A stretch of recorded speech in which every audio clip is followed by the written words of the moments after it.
গৈ আপুনি এটা কথা কিয় পাহৰি গ'ল যে জুবিন গাৰ্গ নামৰ সত্তাটোক হেৰাই যোৱাৰ এটা মাহো হোৱা নাই।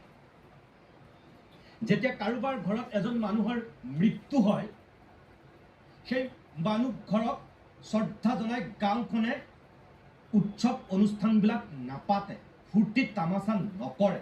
অসমীয়া মানুহৰ সেইটো সংস্কৃতি, অসমীয়া মানুহৰ সেইটো কালচাৰ।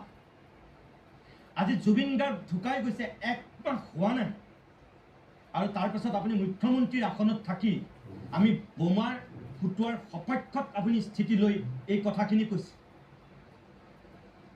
মোৰ প্ৰশ্নটো হ'ল, যদি আপোনাৰ ঘৰত আপোনাৰ আত্মীয় ঢুকালেহেঁতেন, আপোনাৰ পুত্ৰ আপোনাৰ কন্যা যদি ঢুকালেহেঁতেন, আপুনি এনেকৈ ক'ব পাৰিলেহেঁতেন নে? যদি আপোনাৰ পত্নী ঢুকালেহেঁতেন, আপুনি ক'ব পাৰিলেহেঁতেন নে মুখ্যমন্ত্ৰীৰ আসনৰ পৰা আপোনাৰ ওচৰে পাজৰে ফটকা ফুটাওক বুলি? নোৱাৰিলেহেঁতেন। নকয়, বিবেকে নকয়। সেইটো আপোনাৰ ঘৰৰ পৰিৱেশ, কালচাৰ, সংস্কৃতি, মানৱতা, নৈতিকতা, মূল্যবোধ, সেয়া নকয়।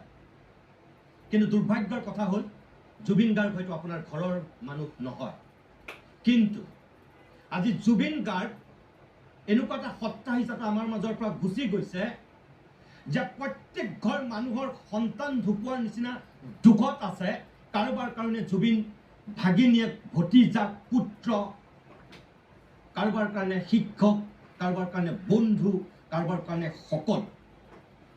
গতিকে প্ৰত্যেক ঘৰ মানুহে নিজৰ আত্মীয়ক হেৰুৱাৰ যিটো বেদনা, সেই বেদনাটোত আছে। আৰু এইখিনি সময়ত আপুনি কেইজনমান থলুৱা উদ্যোগীৰ সপোনটোৰ কথা ক'বলৈ গৈ বোমা ফুটোৱাৰ কথা যেনেকৈ কৈছে, আপুনি বেয়া নাপাব যে আপুনি সঁচাকৈ থলুৱা সেই বৰপেটাৰ উদ্যোগীসকলৰ কাৰণে কৈছে নে আপুনি ফাঁচী বজাৰৰ সেই বেপাৰী আৰু বনিয়াসকলৰ স্বাৰ্থত খুব কৌশলেৰে এই কথাটো আপুনি উত্থাপন কৰিছে? শ শ কোটি টকাৰ বেপাৰ কৰা এই বনিয়াকেইটাৰ, এই যিকেইটা মাৰোৱাৰী বেপাৰী আছে, কোটি কোটি টকাৰ বেপাৰ কৰে ফাঁচী বজাৰত এই বোমা ফটকাক লৈ। সেইকেইটাৰ স্বাৰ্থত আপুনি খুব কৌশলেৰে এই বৰপেটাৰ থলুৱা ব্যৱসায়ীসকলৰ কান্ধত বন্দুকটো থৈ আপুনি ফুটাইছে গুলী।